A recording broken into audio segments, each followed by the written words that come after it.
Conversation. Hey! Oh, I look terrible. I look tired. I look just as tired as I feel. You're always judging yourself on here. Because when you see yourself in the camera, you be like, ooh, y'all gonna see my breast for never mind. Janessa, your internet looking a little shaky. Okay. Me. You eating tuna? On my salad. Is it any better? Yeah. You seem to be better, yeah. Oh, yeah. It appears that way. All right. You ready? Yeah, just make sure when we start, if you gonna you gonna grab you. That was super ASMR. Alrighty. Let's kick this thing off. Boom shakalaka. Top of the world. Top of the world. Yeah, top of the world. Top of the world. Yeah, top of the world. Top of the world. Yeah, top of the world. Top of the world. Yeah, top of the world. Welcome, ladies and gentlemen, to another episode of the Worst Ones Podcast. This is the podcast for us preachers' kids to come and be the absolute worst. My name is Rudy Wilson. I am a preacher's kid. Kellie Leezy down there chomping away. She's a preacher's kid. And we got, of course, our honor roll student, Janessa Rowland, the real Rihanna. Not my whole government name. In the building. She is a PK as well. Janessa, how art thou? What's been popping? How was your birthday, baby? How was your birthday? That's right. No. Before she goes, let me start.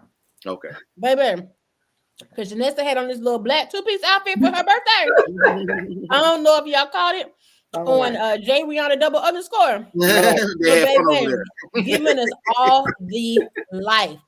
So please tell us about your birthday and that little two-piece my outfit God. that you had, giving us all the curves. Listen, I felt real grown. My birthday grown and good, honey. It started off shaky, actually. It was a lot going on. But I had took off Wednesday, Thursday, and Friday from work.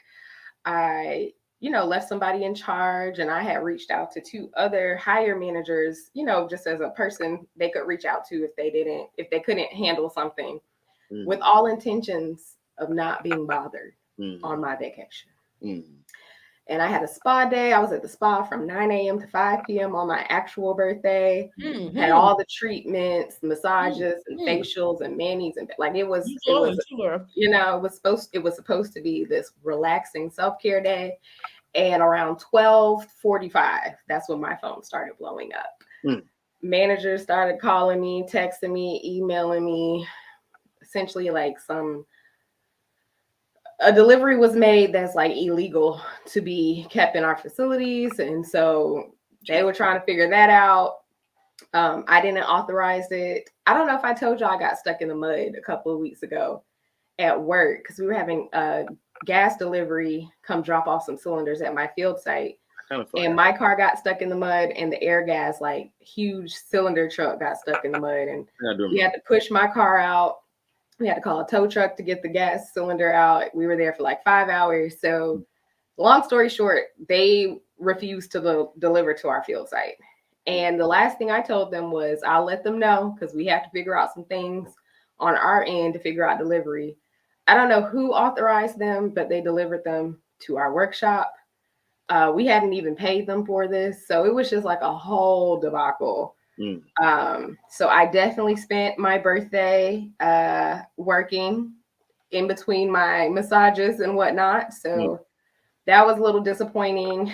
And then I had this hair appointment because I was trying to do something new on Thursday. Started started off working some more because I kept getting emails and phone calls as if they couldn't figure it out without me.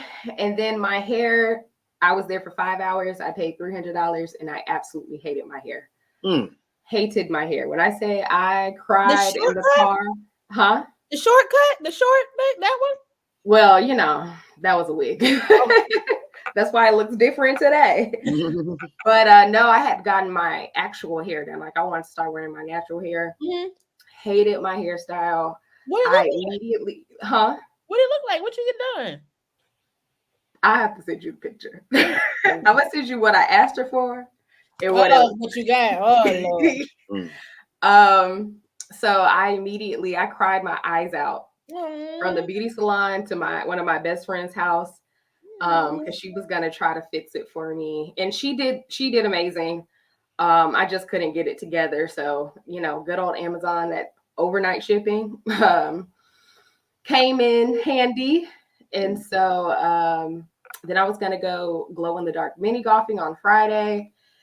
Didn't get to go because the weather people of all people said it was going to be torrential downpour, hail, storm, and it rained for all of 5 minutes. So I definitely could have gone, but I didn't. And so I was really sad. Like, you know, all my little plans was just falling through.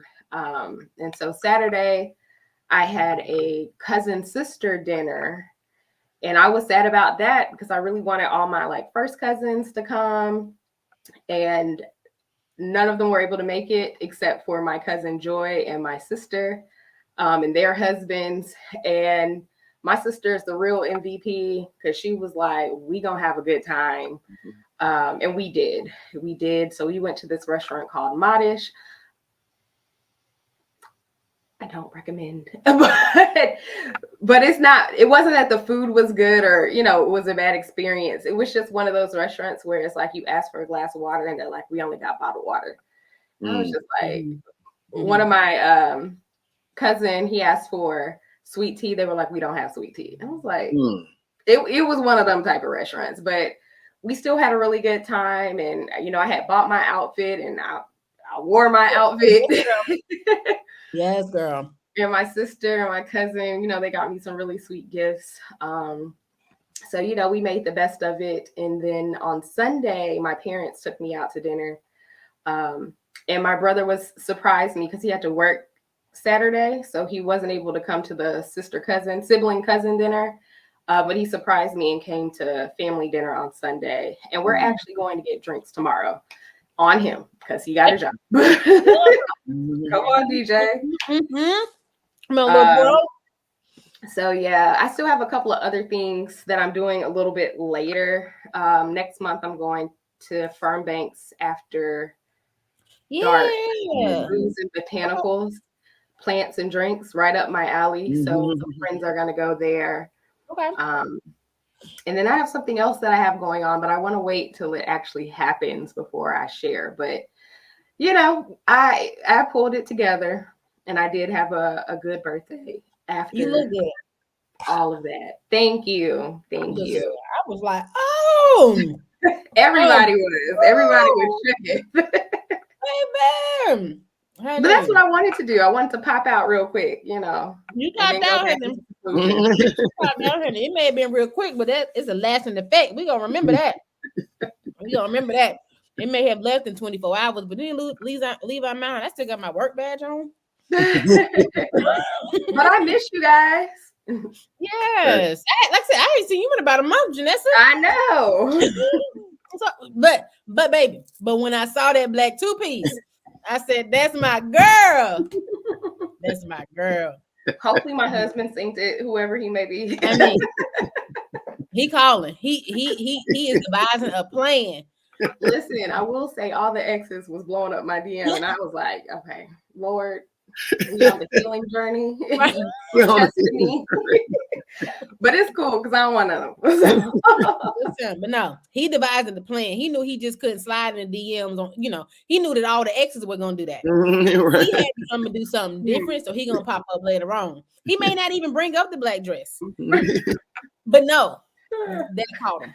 He gonna bring it up 15 years later, like I did with the lady at the church. 15 years later, he'll be like, On you the remember podcast. that? Right, you remember that black two-piece dress you wore for your birthday? You like, I didn't even know you then.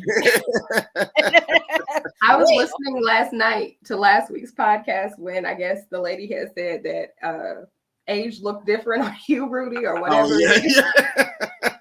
Go up. I don't need that type of comment. I need to be like, time has done wonders for you, son. Time has done wonders. Yeah, you didn't move up.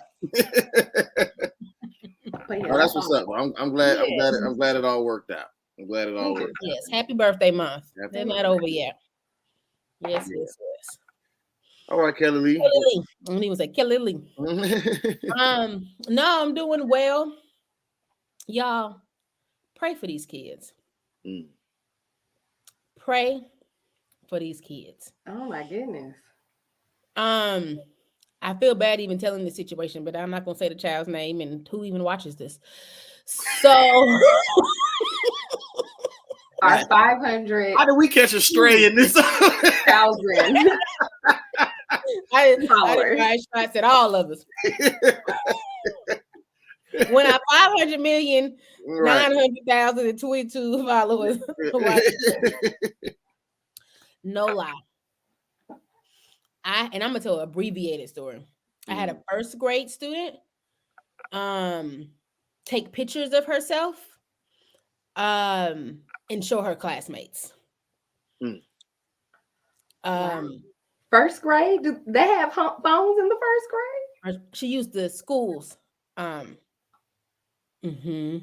iPad to take pictures of herself without right and show them to her classmates. Wow. 6 years old. Where did she learn that? Right. And so, of course, we are assuming that there is some type of trauma that has happened. There is a high level of exposure that has happened. But it is sad to see. I had another student, 5th grade male, called out in the middle of the classroom that he wasn't feeling well today because he was on his cycle. Pray for these kids. So yeah, it is a lot going on with these youth today. And so that has been like my last couple of weeks, just trying to figure out with my team, how do we adequately support students? So that's one part of my life. The other part, I'm doing pretty well. Over here, like, what is going on? I'm doing pretty well. Trying to, it's beautiful outside. Well, it's a little cold here in Atlanta all of a sudden. But I love, like I said, days are longer. You remember last Wednesday, I had a little coffee with a little Adderall or something in it, and I hadn't had a productive day like that since then. But I am enjoying still the longer days. Adderall. When you said that last week, I thought they had put something else in it, but Terry suggested Adderall. I thought it was a little speed, a little, whatever that is.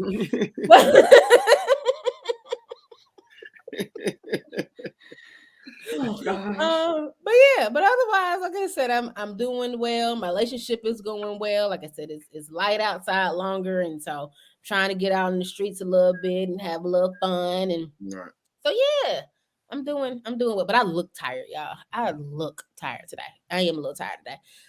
But overall, I can't complain. God is good all the time, and all the time, God is good. Amen.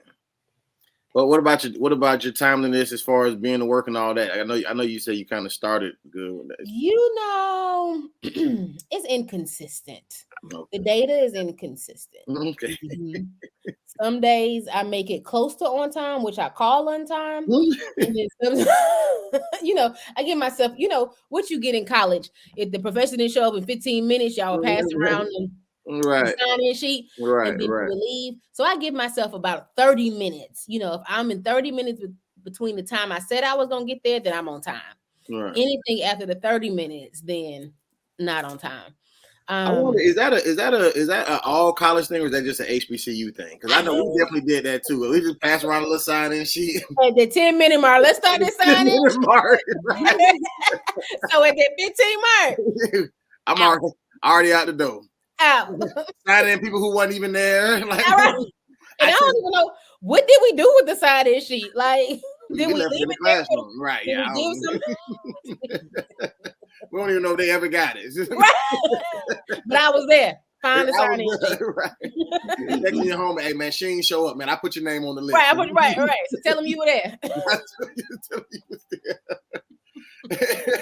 Yeah, I give myself a little extra college professor grace period. Mm-hmm. Gotcha. College professor. So I'm working on it. Maybe 24, 25 school year. I'm working.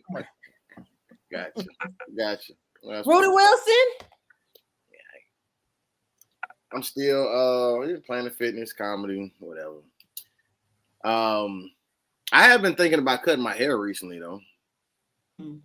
Just because. You thought about what? Cutting my hair recently. Just because, I mean, I like, you know, as creatives, we always do things off of inspiration. And I was like really inspired to grow my hair, especially for first getting out of the Army. And now, like, I don't like mind having hair. It's not like it bothers me. It's not like I have to do it every day. I mean, I get it. I don't even braid it myself. Like, you know, it's not hard to find somebody to braid it. I'm not tender-headed. I don't mind getting my hair braided. Nothing about my hair is bothering me. I just am not inspired to grow it anymore. So would you ever lock maybe you should just wear it out? Yeah, but then that's when it becomes a problem. Then I have to deal with it every day, especially because right now my hair is like long, but it's still more puffy than it is long, if that makes sense. So for me to like wear it out or ponytail, you know, or even for it to hang down, I would have to put something on it, whether it's gel or whatever, you know, curl it, whatever. They, you know, do the braid out. It would still be a whole process versus me just being able to wear it out and it not be a thing. So that's why I keep it in braids right now, anyways. But you know, I mean, I'm not like sold on it. I don't think about it every day, but I mean, I guess as far as an update for myself, that's about the. Would you lock it again? No. Nah, I've already. I mean, that's why I grew it out this time to not even do the locks. Because the first time I grew it out, well, technically the second time I grew it out when I was in like 5th grade, but then I had to cut it pretty early. But when I grew it out last time, I didn't intend on getting locks then. But my hair was already long, and then I moved to Florida and kind of got pressured into getting locks because that's what they do down here. So everybody was just like, man, you gonna lock it up? You gonna lock it up? So I just eventually I was like, I guess. So I locked it up. So yeah, so I mean, I'm not really trying to go down that route again. Not that I had a problem with locks, but I don't know, man. Like I said, it's just kind of a thought I had. Where do you guys get your hair from? You and Risa both have a lot of hair that grows very long. It's really both, believe it or not. So both, yeah, we just kind of fortunate for both sides of the family because my dad's side, I have plenty of male and female cousins that have really long, nice textured hair. And then on my mom's side, same thing. So my mom had really long hair before she cut it. You know, my mom used to wear her hair like all the way down, really long. I remember being disappointed when I was a child when she cut it. Like, cause I used to like seeing her wear her hair all long or whatever, and she used to wear the little, you know, back especially in the 90s. What's it called? Women would wear that little roll. French roll, yeah. My mama had one too. Yeah. She would wear that, and that would be her natural hair, just all the whole whatever, and then she cut it, whatever.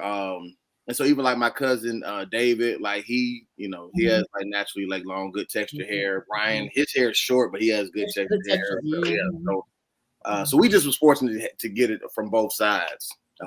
Really, yeah. Exactly. Well, before we start, because I missed it, happy birthday, Terry. Hope you had a great day. Oh yeah, happy birthday, Terry. It's his already. It was on Sunday. Yeah. St. Patty's. Oh yeah. Happy birthday, Terry. Hope you had a good time. Terry Wayne. And Terry he's absolutely, he got stuck at work at his he's managing Cracker Barrel wearing his nice. Terry was looking good last week. Did you see him? I saw with his nice shirt.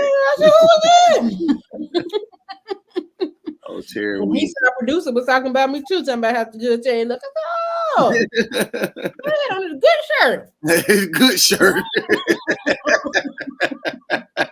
We all got one. He had on his manager shirt, honey.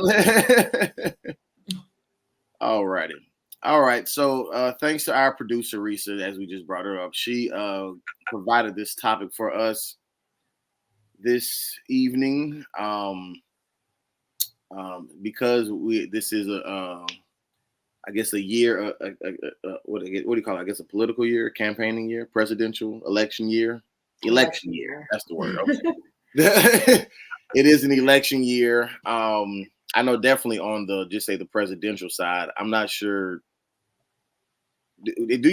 Does local politics line up with the presidential election too? There are some local elections going on as well. Gotcha. Show how much I know.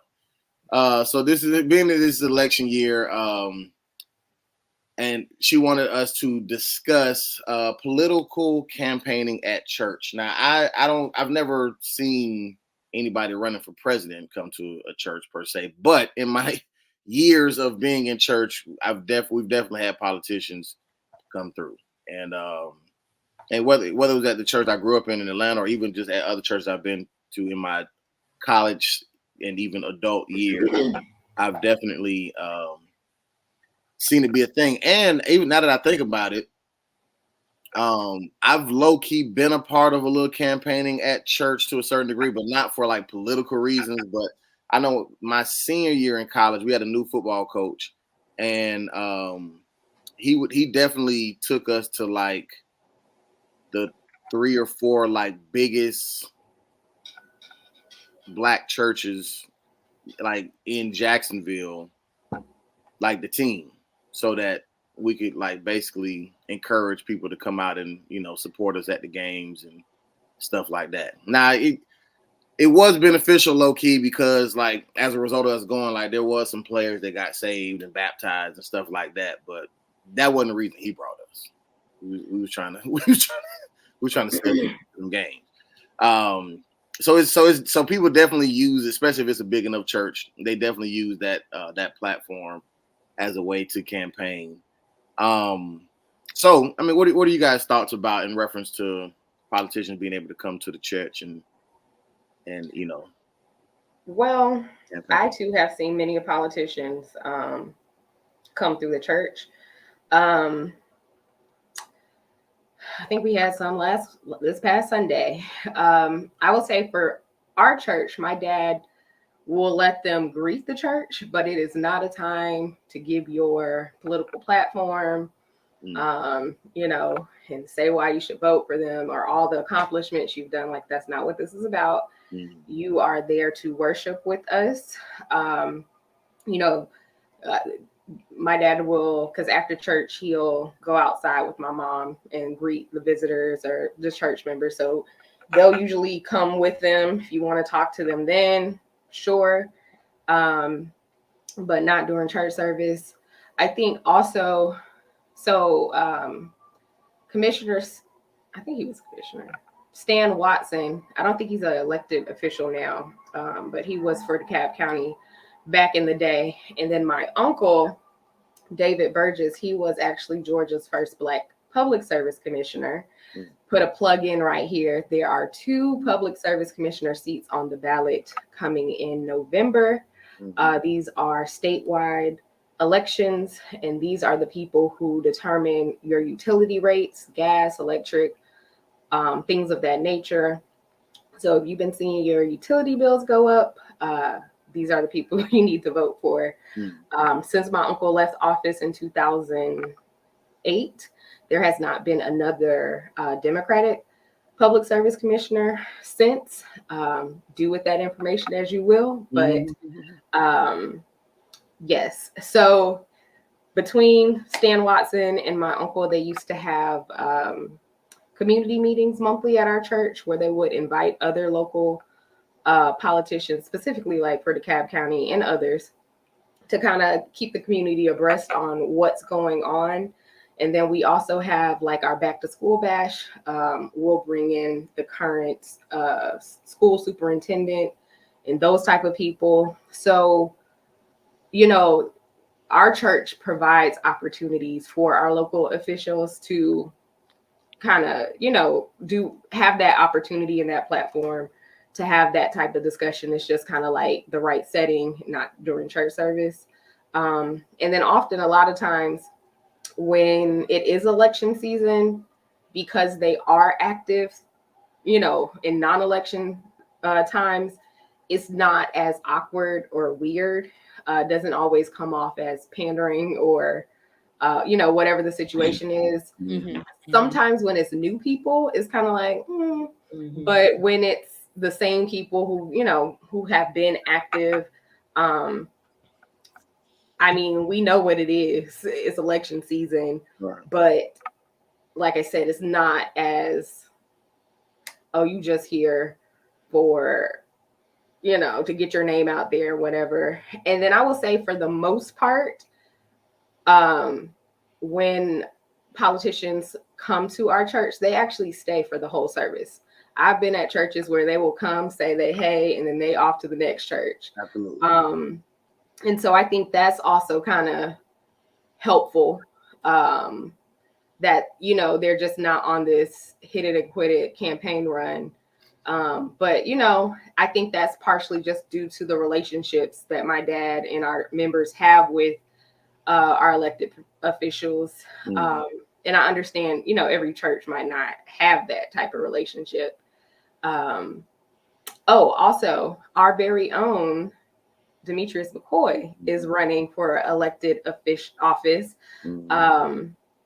I don't know exactly which one he's running for, but I have to figure it out. But he's been a guest on our podcast, so definitely want to support him. He's been doing community activism for a really long time. So he's definitely welcome to the church. He's preached at our church. I mean, obviously my dad's preached at his church. Right. So yeah, that's my 2 cents. I think you brought up a lot of good points.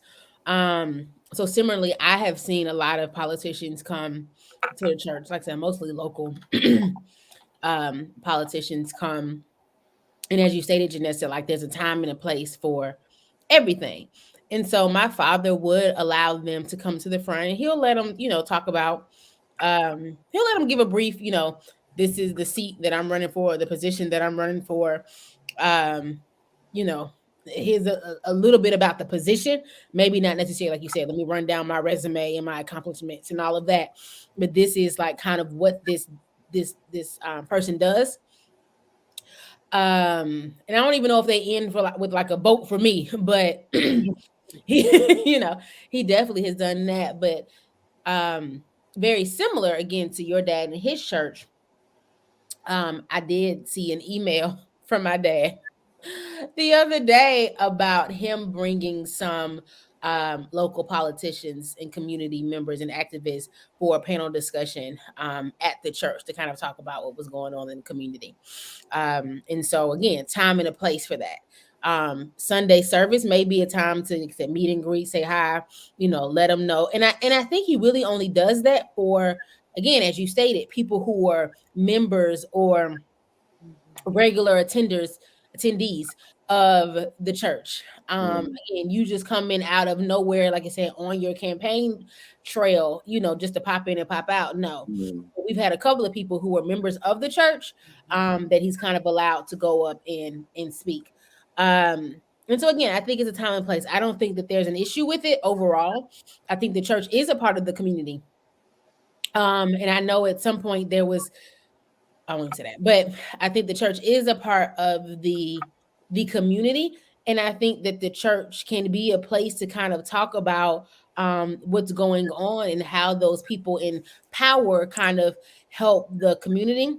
And so I do think that we have a responsibility to inform the congregation and the community. But again, it's a time and place, and Sunday morning may not be that time and place. But I also understand for politicians, that's where you get the most bang for your buck. Mm-hmm. Because people who aren't really into politics or don't have a particular gripe with, what's going on with the community, aren't going to show up to the panel discussions and the community meetings and those things, but they may be regular churchgoers. And so I can get them there. But again, time and a place for everything. So I don't think that they shouldn't be allowed. And of course, I'm sure our pastors use a level of discernment in terms of who I bring into the church and making sure that our values as a church align with who they are in terms of this position that they're running for, and then who they've shown us to be, publicly and privately outside of that as well. Because I do, again, think the church has an obligation to make sure that they are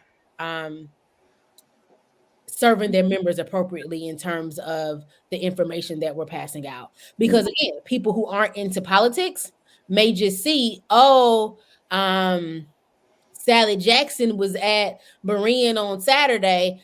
I don't know, or Sunday. I don't know anything about her, but I'm a, vote for her on the ballot because I don't know anything, so there is a responsibility to make sure that it aligns with the values of the church. Hey, y'all, sorry to interrupt, but we have a few church announcements.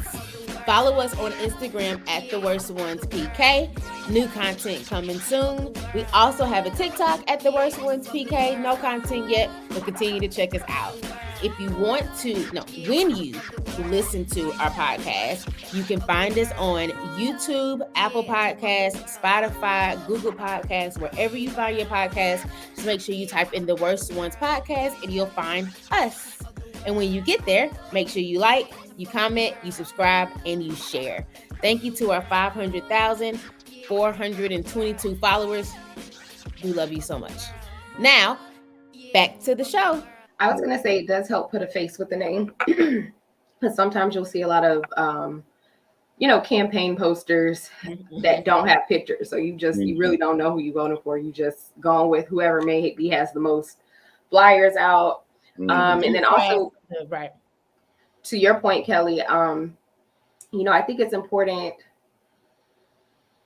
I'm just going to use the commissioner because I just know a lot about it. But there are a lot of programs available that a lot of times people don't know about. And so it's just kind of like getting the message to the people, getting the resources to the people, especially in our minority communities that often kind of get the short end of the stick. It's helpful. And then vice versa, expressing your concerns to the people who can actually do something, having that connection, especially if it's on a consistent basis or, more regular basis. I think that's beneficial as well. So I don't think they're necessarily like it's a bad thing. But I definitely see them being beneficial, but I feel like it should go both ways. It shouldn't just kind of be one-sided. And then I will say just in general, allergies, the pollen issue. I went for a walk today and felt like I was about to choke on the air. But I think also it's good to have the politicians come sometimes because I know I'm not always on top of everything. Someone got to tell me, it's an election year, which is probably horrible. So when I start seeing them, I'm just like, now I need to pay attention. And I think as we have seen over time, especially in our adulthood, that local elections matter just as much as absolutely national elections. And so it's definitely important that we can see them, be accessible to them, have conversations with them, and then of course vote, because those decisions greatly impact the community.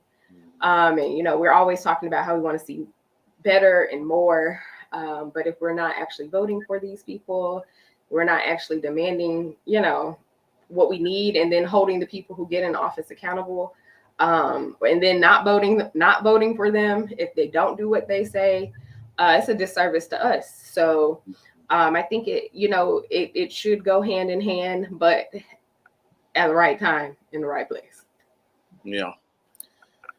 Yeah, man. This is actually a conflicting topic for me because I was even just thinking as y'all were talking, like if I were just say a pastor of a church, like right now, this present day, I probably wouldn't let anybody outside of Demetrius McCoy speak at my church, only because I just don't like politicians, like at all. Like I don't like politics on any level. I don't like the homecoming queen race. I don't like class president. Like all of it to me is just so phony. You know what I'm saying? And the reason why I even say on nobody besides Demetrius is because I know him personally. So I know his heart. I know that whatever it is that he's trying to do, until he just say he proved me otherwise, that he's been tainted by the system or something, I know that he's actually trying to help people in whatever it is that he's trying to do. But I just don't like politicians, and I know it's probably not good to group all of them together because I'm sure there are good ones out there. You know what I'm saying? But I also feel like you can't really enter into, let's say, a corrupt system and not have to abide by the corruption. Now, you may not necessarily have to do anything to hurt people, but if it's almost like if they let you in, like if somebody give you a seat at their table, you don't necessarily get to bring your own dish. Like you got to eat what's at the table. You know what I'm saying? Because you're sitting at their table. So, I have a real just love-hate relationship with politicians, and I'm like you, Janessa. I don't be knowing when politics. I don't pay attention to politics at all. Like especially being a comedian, people are like, do you tell like political jokes? I wouldn't even be able to tell one because I don't know who these people are. You know what I'm saying? Of course, I know the presidents, whatever like that. I know who maybe like the governor of the state I live in is or something like that. And I know them meaning by their name. Like if I seen a picture of them, wouldn't even know that was them. And I do understand the importance of politics, even because even when you said you were talking about commissioner earlier, until you explained it, I was getting ready to ask, what does a commissioner do? Because only time I've ever heard the word commissioner is on Batman, Commissioner Gordon. You know what I'm saying? That's the police commissioner.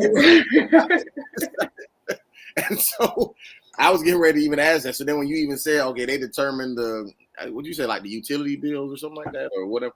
So I'm thinking, okay, well, that is pretty important. Now, I don't know how I would discern who to vote for, who would actually make sure my bills ain't high or not. But the fact that there is somebody who does control that, I wasn't even aware that was, a thing, a person who, who does that. So yeah, man, I like I said, to me, politicians, I don't know if I've ever been a part of a church, to my knowledge, that one of the people who spoke during just say their campaign trail were actually like members of the church. To my knowledge, I believe they all were just making their rounds, and I don't recall any of them staying for the whole service. Now I may not have been paying attention like that, but I feel like they was catching our 10 o'clock service and then trying to make it to somebody else's 10:30 or whatever the case may be, to hit it all in one Sunday. And I do think, Kellie, I think it was you who was talking about this. I do think it is, I think, or maybe even both of y'all said it, but kind of putting a name with the face, kind of even, like especially if the pastor vets the person out, excuse me, and then allows them to speak. That may help even somebody like me who just say like there's somebody who comes and speaks to the church, and now I'm aware of not only who they are but what they do, what that position does, that position even exists. That may encourage me to vote a little bit more. But there's always going to be, I ain't gonna say always, but at least right now, there's going to be something inside of me that's going to be like side-eyeing this person. You know what I'm saying? Because you're a politician. Like you're going to tell me what it is that I want to hear to get me to vote for you. Now, whether you actually do it or not, I guess we just have to kind of wait and see. You know what I'm saying? Because, like I said, I mean, I've literally, even like on the grade school level, I've heard people who ran for class president and stuff like that say they're gonna do this, that, and the third, and they become class president. That's it, man. Like that's where the buck stops. You know what I'm saying? So, So I'm like I said, I'm conflicted because I get it to a certain degree, and I wouldn't want to stifle somebody like a Demetrius McCoy to be able to stand in front of somebody's church and and present his case or whatever like that. But that's only because I know him personally. You know what I'm saying? And I don't have a way of being able to know every politician personally. But it's just something I just don't trust about politicians. Like I literally, my first time ever being able to vote, being old enough to vote, was Obama's first term. I only voted for Obama because he was black. That's it. Didn't know what he stood for. Didn't know what he was, change. Yes, we can. Didn't even know what type of change he was trying to make. You know what I'm saying? I just voted for him because he was black. That was it. Like he was black. We can get a first black president. I want to be able to say I was, my first time voting. I helped him. I mean, I was online when Obama's first term. You know what I'm saying? So I was getting my ass whooped anyway. So I wasn't even that focused. I wasn't even that focused on all that type of stuff. but it was, you know what I'm saying? It was like I got caught up in the hype. Like, man, Obama, let's, whatever. But now, even when I when I updated my voter registration, like I think up until now, like I've been registered like as a Democrat, but I did independent this time only because I don't. Both sides is just as shitty to me. Like I get what side black people normally be on and all that type of stuff, but I don't trust none of them. Well, I think that goes to a deeper conversation. We don't got time for it today. But kind of like you said about the, class president saying you're going to do all these things and then it doesn't happen. That's literally what's been happening in politics. A lot of people are saying we're going to do X, Y, and Z and then don't. And so I think, we've gotten to this point where we don't believe what you're saying. Then you add in the social media aspect and fake news and AI, and you don't really know what's real and what's not anymore. Mm-hmm. And then, of course, you have, I would say some millennials, but more so probably Gen Z, and I guess is it Gen Alpha? I don't know what the one after that is. There's another one? I mean, people keep living. People keep having kids. They created another one already. People keep having kids, so it's the generation after Gen Z. I think it's called Gen Alpha. Right. We had to start all over from the beginning. Listen, but just that type of they're more quote unquote woke and right, more conscious, and they're not just gonna go along to get along, and they have more access. That too. So I think all of that mixed in has contributed to the status of where we are. And so I get it, Rudy. You can do as much research as you want, but I mean, people are still gonna do what they're gonna do. Then you have to add in I forgot, like these super PACs. So it's like when you have all this backing from different organizations, to a certain extent, they're not going to say it out loud, but they have to kind of appease their funding source and their supporters, making us, the citizens, kind of like third, fourth on the priority list. So we got that. We're fighting against that, and then you have who has the most money, because there are organizations, fighting the good fight, but if you have like cough, the NRA backing you, they got all the money. So it's a lot going on. And it definitely can be, a little discouraging, like, because I've heard that, does my vote even matter? Let's not even get into the Electoral College. Right. And this is not even my area. Okay. I know I'm on a road, but this is not even my area. It's very high level for me, because I don't want to, necessarily misspeak, but it's just a lot. And so I can see both sides, Rudy. I can see how it can just be like a little side eye. But then also, to your point, for somebody like a Demetrius McCoy, who we personally know and have known literally for 30 something years, right?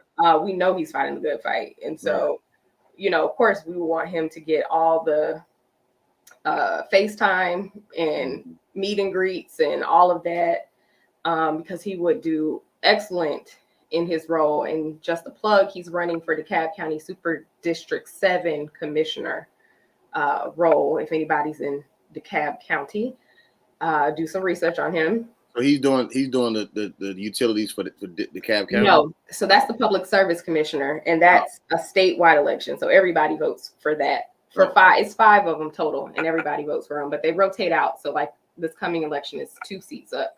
Okay. Demetrius is running for the commissioner of DeKalb County, or Super District 7.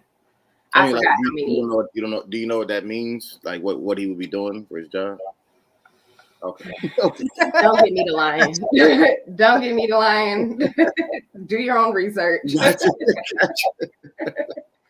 If I would have known the topic before, I would have, had a whole little spiel together. But I found out about this topic about 10-30 minutes ago. No, we all did. No, I got you. I understand. So I have a question with Demetrius. So, and this is no shade, no disrespect, Demetrius. We all rooting for you. Mm-hmm. Commissioner McCoy, we're gonna claim it. We are all rooting for you. But because you guys know him and we're talking about him, so to your analogy of you don't get to bring your own food to the table, you have to kind of eat what's there. What is your position? And Rudy and Janessa, I want to know too, but really Rudy, what is your position on him running for this seat? Because you made the comment that, again, with that usually there's corruption that has to come along with you being a politician. And we know Demetrius, and we know that he has a good heart. We know that he's trying to fight the good fight. Does that matter? Does good intentions matter? Do you feel the same today as you will feel when he's in the position for 6 months, a year, and it's like, hey, he's trying to fight the good fight, but he's not doing all that Super District 7 expected him to do as commissioner, or whatever, just like we had, or people had high hopes for Obama or Biden to do these things that they said on the campaign. And then when they didn't happen, we were all like, hey, what's going on? And so now that you have this personal connection to a politician, and I definitely understand your stance in terms of like, it seems fake, it seems phony, it seems like you're putting on for people just to get what it is that you want. And I see that part too. But again, knowing this person really wants to fight the good fight, is he naive to think that he can go to the table and bring his own food? And do something different and try something different? Or do you feel like at some point he'll be just like the rest of them who sit at the table with that same food, having to do those same corrupt things? Yeah, no, I got you. So I think that just leans more into my confliction, because that's why I even kind of made the statement until he just proves otherwise. Because I do feel like, and even just as a side note, I would have to first. Did you just ask a question and walk off? What's happening right now? And it was like one of these.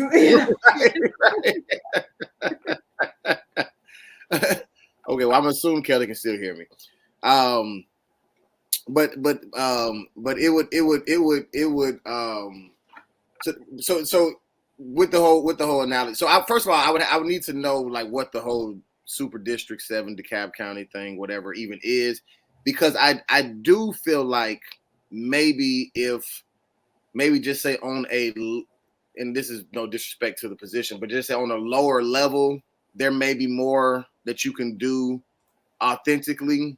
But then if he eventually just was trying to work his way up to run for president, I think my skepticism would increase as he just went up the ladder, if you will, because though I do feel like it's all one table, once again, no disrespect to the position, but maybe sitting at the kids table, you can kind of just control the narrative more than if you sit at the adults table and then now they're saying, not like you ain't. And I'm saying kids table just meaning it's not affecting the whole United States. Like right now, he's affecting DeKalb County. So I'm just saying it's on a smaller scale, not kids in the sense of like, you know, being disrespectful. I'm just saying just on a. He's dealing with a smaller. You, but he just went. It didn't come out the same way. I got what you were saying. He's just dealing with a smaller group of people. So because it's a smaller group, and maybe even just a little district or whatever, he can go in there. And we are super District 7. Super. Right. But just say with Super District 7 of DeKalb County specifically. I got you. He can control his narrative in that smaller portion than if he was, you know, trying to do something for the whole United States. You know what I'm saying? So right now, he just say in a sense of, you know, nepotism, if you will. I mean, I know me and him not related, but like if I was a pastor, he would already kind of have a way in with me to just say speak to my congregation simply off of relationship. You know what I'm saying? But I would still hold him accountable for what happens after you get in office, because if I do see that you're now drinking the Kool-Aid, you know what I'm saying, and you know, because I would much rather you walk away and not want to sit at the table at all than to sit at the table and feed me the same things that everybody else, you know, is feeding. So I would still hold him accountable as time progressed, and would have to watch him and even have a conversation and saying, hey, I see you starting to lean towards what everybody else do. You know what I'm saying? Like you either need to work your way back or you can't come back. You know what I'm saying? Type thing. So he would have just say a sliding scale. But because of my personal relationship with him, he would have a foot in the door much faster than somebody who I don't know at all. I don't fully remember the question, but I had some thoughts, so I'm going to share those. I think that you can be an elected official and not drink the Kool-Aid. I just think a lot of them do. Mm-hmm. I know when my dad was a lobbyist at Georgia Power, he had to meet with a lot of politicians and, you know, go out to dinner and do all the song and dance. And my dad doesn't drink. And so, you know, they have the company card. Everybody's trying to get him to drink, and he's ordering cranberry juice. And, you know, he just felt like he needed to be in a sound mind to make proper decisions. And literally, you know, everybody else is having the time of their life. And it was like he did get a lot of pressure. You know, I don't think anybody, you know, bullied him or made him feel bad, but they were not used to somebody kind of, you know, not going along, getting along in that way. And the same for my uncle. And I wouldn't say it put a target on their back, but it, you know, I think some people did respect them more for standing on their principles and their, you know, what they believed in. But it also could make things harder because, you know, they're not with the program. Whereas some other people might do a little quid pro quo, or I scratch your back, you scratch mine type of situation. So, you know, that's what I think Demetrius would be up against. You know, you can drink the Kool-Aid and maybe get more things done. Or you might have a tougher battle because you're not trying to go along and get along. I would hope, you know, that he doesn't veer off course from what he is campaigning on. I mean, just as a personal relationship, I don't see that happening, but that's not, I mean, he's human. That's not to say that he couldn't, but I just would like to believe that he wouldn't. But I kind of agree with Rudy. You know, if things aren't kind of veering off path, I just want to be like, hey, what's going on? Explain. Maybe you can explain to me something that I don't know, because I don't know a lot in the politician world. I think we kind of see it with Biden. A lot of people are saying all the things he's not doing, but a lot of people aren't really talking about all the things he has done. Or we're not even talking about, or people are not aware of how policies and things occur. Some things, it's not like he can just say, okay, I'm gonna do this, boom. Some things they are, but that's what we have: Congress and the Senate and the House, and all these different processes and formalities. And so I do think, especially in my older age, even though I'm not that old, I can recognize that everything that everybody says is not going to get done. And it might not be because they don't want it to get done, but there might be some other obstacles in place that limit that.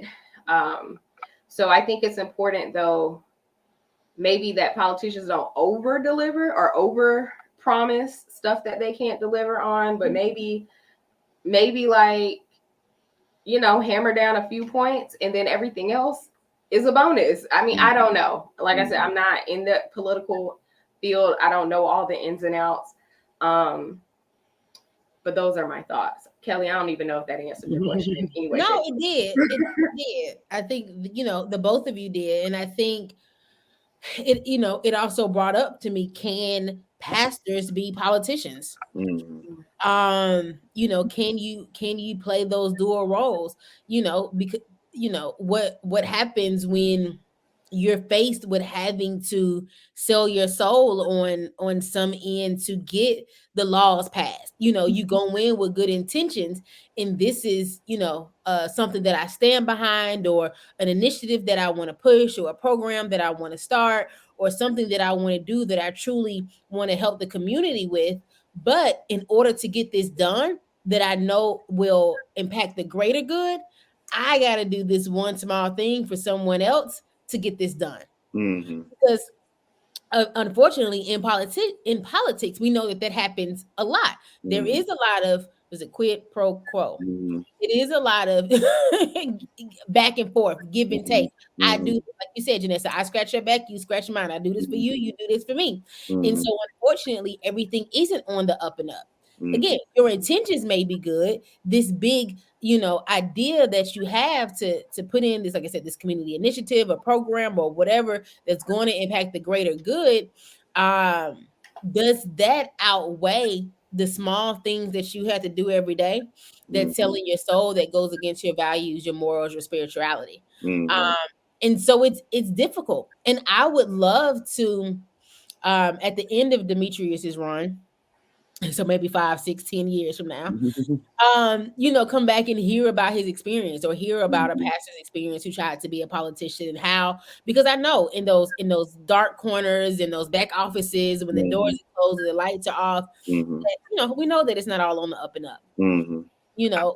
And so how do you maintain your spirituality, your Christianity in those places? Yeah.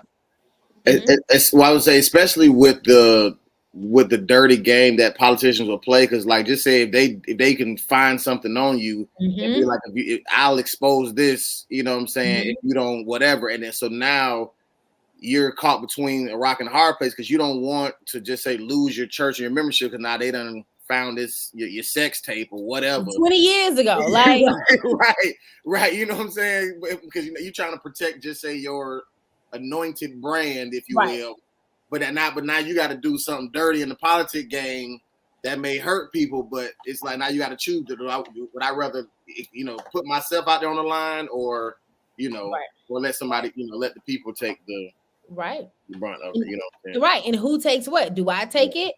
Do I let the people, the community take it? Do I let my family, my wife, my kids take it? You get in those positions, and you got to make so many quick decisions on you know, who do I allow to take this? Because like you said, they're gonna dig up something from 25 years ago that you didn't even realize somebody recorded, because we didn't even really have recording devices back then. Right? How did you even get this? Right. We didn't have iPhones. I think a good kind of example is Reverend or Pastor Raphael Warnock. He's the pastor of Ebenezer Church, Martin Luther King Jr.'s church here in Atlanta, but he's also one of Georgia's state senators in Congress. And I always did wonder about that because our other state senator, John Ossoff, I actually went to high school with him, graduated 2005. We actually went to elementary school and high school together. And his wife, we went to elementary school, high school. We were on the gymnastics team together. So I do know them. And I know he's in DC a lot. I don't know how often he comes back and forth, but I was wondering about that for Senator Warnock, with him being a pastor. How does that work? How do you keep that connection to your church? Are you flying back every weekend to preach? Maybe they have associate pastors. I don't know. And then I think during when Herschel Walker and Raphael Warnock was in their race together, you know, there was this news that I think Raphael Warnock had ran over his child's mother's foot. And, you know, there was this whole debacle on that.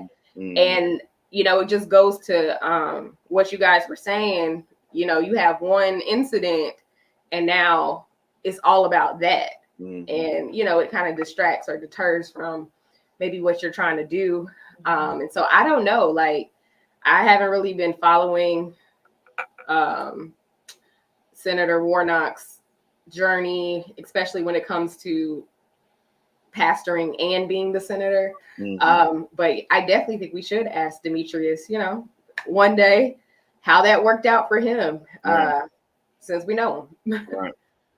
Right. And I got one last thing before we get into your jewels, and I'm just throwing this out there for our Suits era. When if somebody happens to watch this and our Suits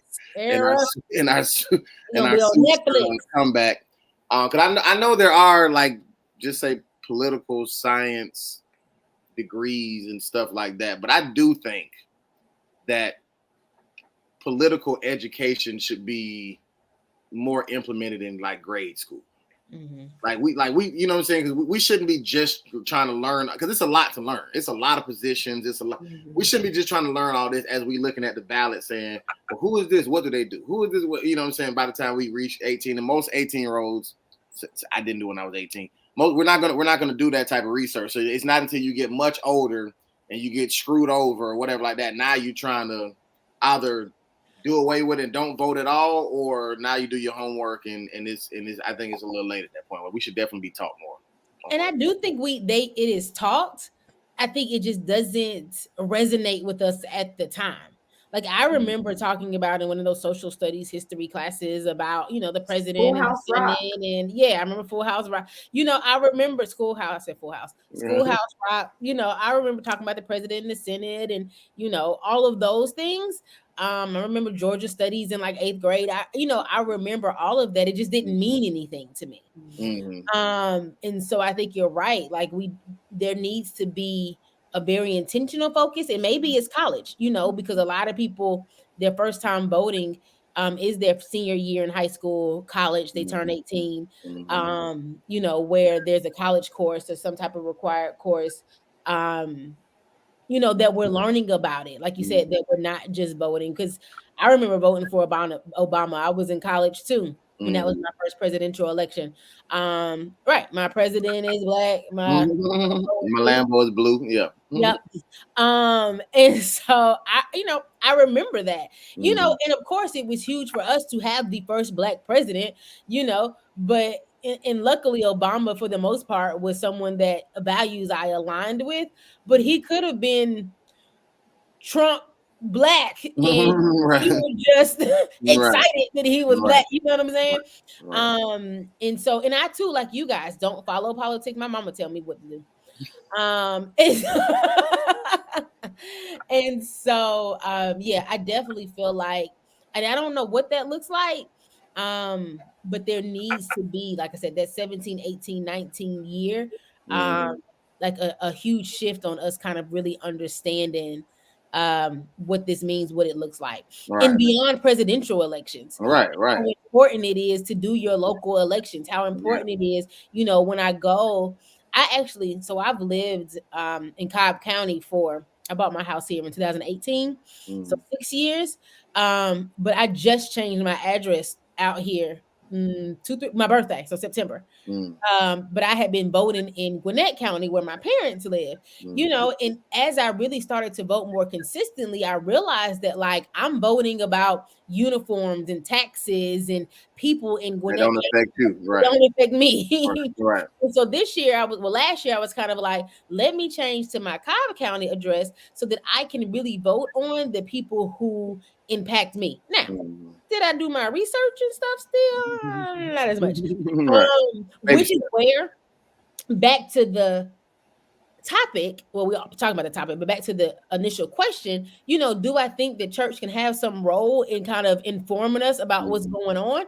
I think they can. They may not tell us vote for this person, but they may say, like Janessa giving us the information about what you say, the Public Service Commissioner. I had never heard that before. Right. Oh shoot, that was great, and so in church on Sunday, where you get the bulk of your people, them talking about this is really what some of these local elections or these local positions or these state positions do. You go look at the candidates. That makes sense, because now that you've said that, I'm gonna go look and see who is the Public Service Commissioner for Georgia. Let me see what they're talking about, because my water bill been real out of pocket lately. You know what I'm saying? Real out of pocket. But I really think it's the homeowners association, but still. Right. But I never thought about that, and so you sometimes get I'm an educator, so I can tell you everything about school and school psychology, disabilities or whatever. As an environmental scientist, you can tell me about the weather and plants and this and this and this. As a comedian, what is your major, Rudy? What did you major in? In undergraduate it was business, and then my master's was film. So you could, that's it, film. That's what I was looking for. Film, right? And you could tell me all about directing and producing and editing and film and what makes it A, B, C, D, E, F, G, all of that, But then we get stuck in these spaces and forget there's a whole other world out there that makes the world run. Yeah. Now our jobs make the world run for sure, right? They need environmental scientists, they need film people, they need educators. We make the world run. Right. Don't forget about us. Right. But there's other people who do too. Right. Right. We need the general manager of Cracker Barrel. You know what I'm saying? Shout out to Perry. Right.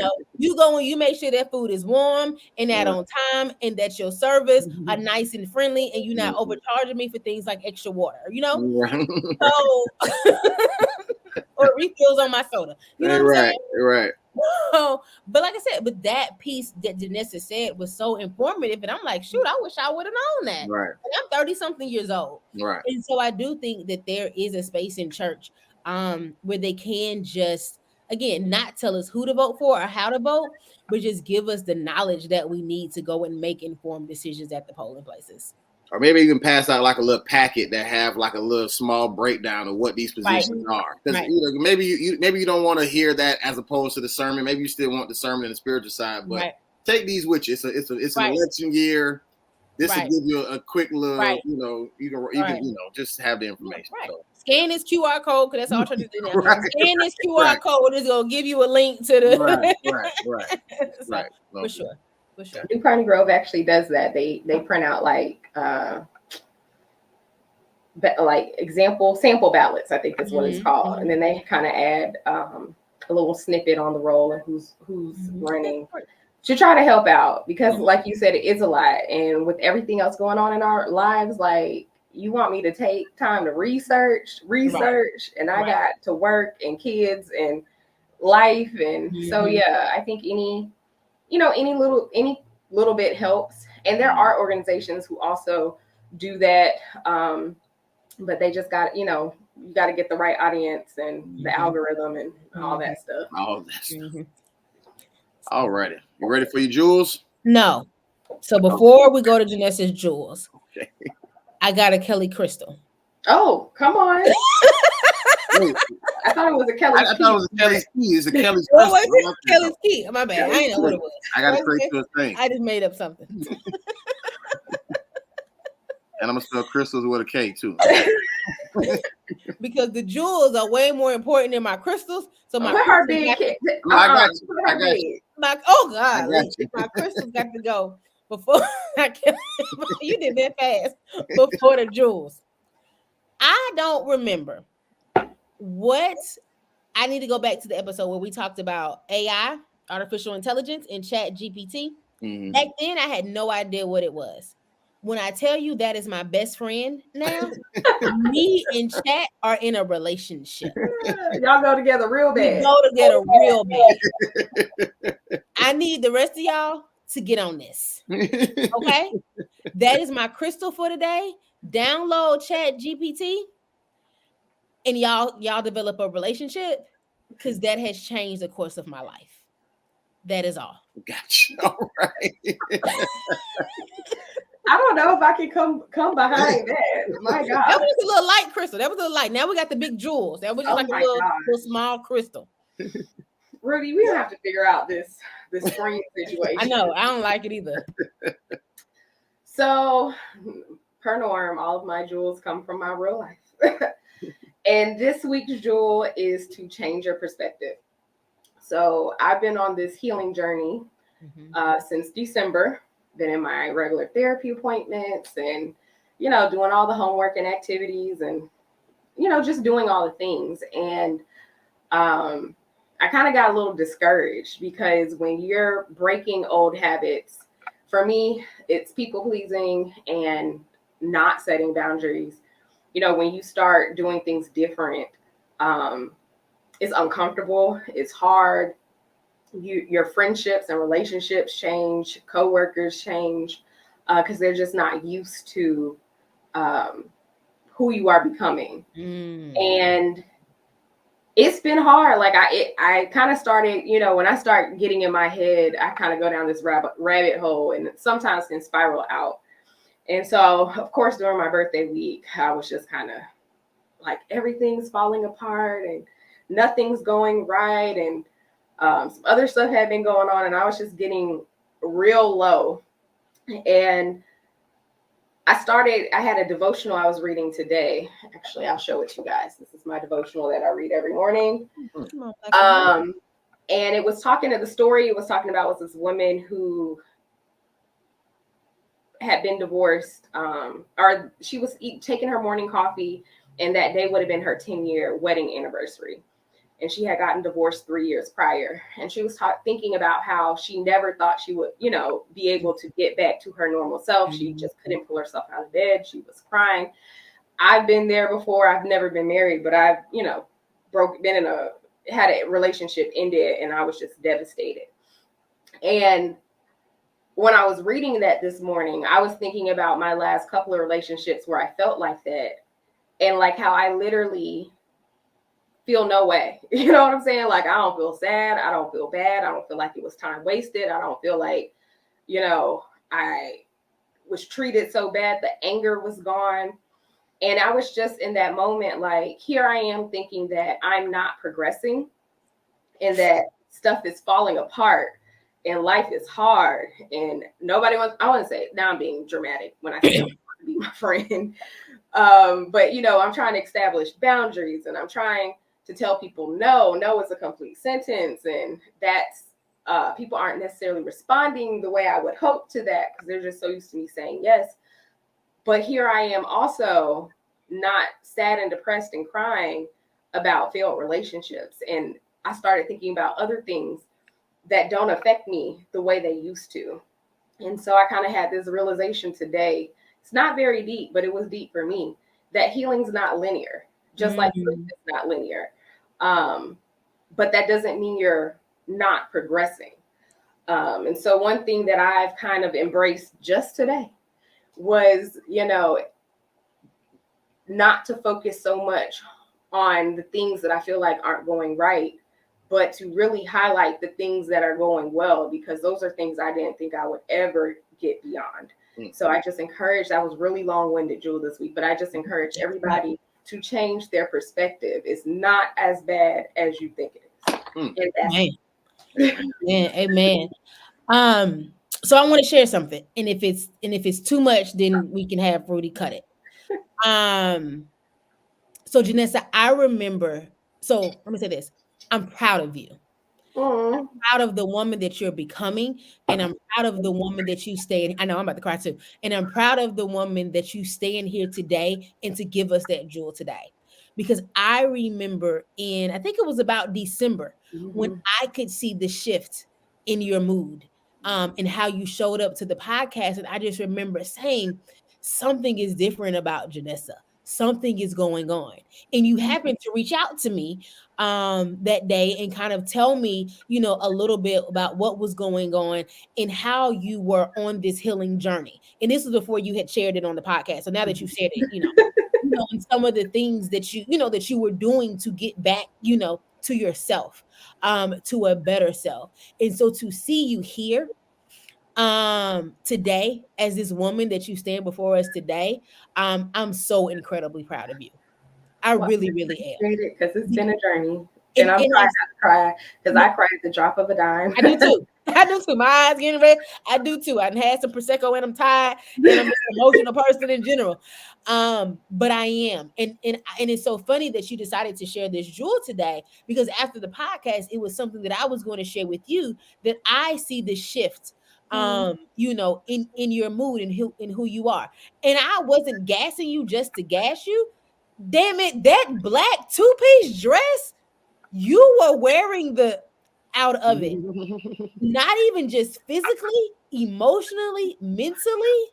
And I know, like you said, there was a lot of things that went on that birthday weekend and things you didn't expect and you didn't want it, and it wasn't the way that you envisioned it. But the woman that I saw there and the woman that I see today, you've got to be proud of. Girl, I'm getting there. Oh, Lord. I'm proud of you. And like you said, the journey isn't linear. It's an up, downs all around. It's a roller coaster. You will go backwards and flips and turns and all of that. And you'll continue to do that. But you'll be proud of yourself for the work that you've done here. And I know that we only see each other, online for an hour and a half every week. But I see it. And I feel it. And again, I am so incredibly proud of you, Janessa. And I love you so very much. Oh, thank you so much. Because y'all just don't even know. You just don't even know. That means a lot to me. Because life's been lifing. And it's been lifing for a long time. So this is baby steps. Y'all just caught me on a good day today. But I see it internally. I see it. And again, like I said, it's not linear. It's more to do. It's more to heal. There's more to grow. The woman that you will be, April 20th, May 20th, September 20th, is going to be different than this one today. But I definitely see you being intentional on your journey of healing, from when we talked at the end of 2023 to now, for sure. No, I'm not gonna cry no more before it gets real ugly. Okay. I give you something else to cry about. Y'all seen the picture of me and Kellie back in college? That was at my probate show. Well, you look so young. I put this in the group chat. Ain't nobody say nothing, so I figured I'd bring it back. I look the same. Kellie said I look the same. I look the same. Yep. I ain't aged a bit. What year did you cross? That was, so my line was fall away, but that was in the spring of 2009. That was like February or something like that of 2009. Yeah. What was that? 15, 16, 17? How many years? I can't count. 15 years ago? Yeah, I look the same. Now you look like a baby. Yeah. Age, what he said? Age has done wonders. Age has done wonders. I ain't aged a bit. I'm probably about 50 pounds lighter there, but I look the same. We got to get shirts that say age has done wonders for you. Oh, boy. Oh, good times. All right. Kellie Leezy, go ahead. In 2025, something may be different, but today at Princess Kells 51 is still private. Still private. Let them know where they can find that birthday picture. Oh, my God. Did you post it? Yeah, it's on my Instagram, but you can find me at JRihanna_. I might put in the group chat since Rudy not on. See if I can find it real quick. Put it up. He may be here doing our suits error.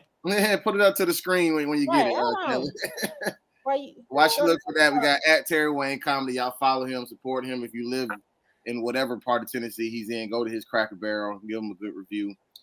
And go to Amazon.com, buy his book, Unclaimed Ashes.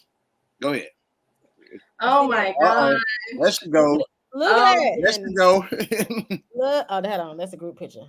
You got another individual. That was on. Look at that. Look at that joy. You see that? Let's go. Okay. Look at that, honey.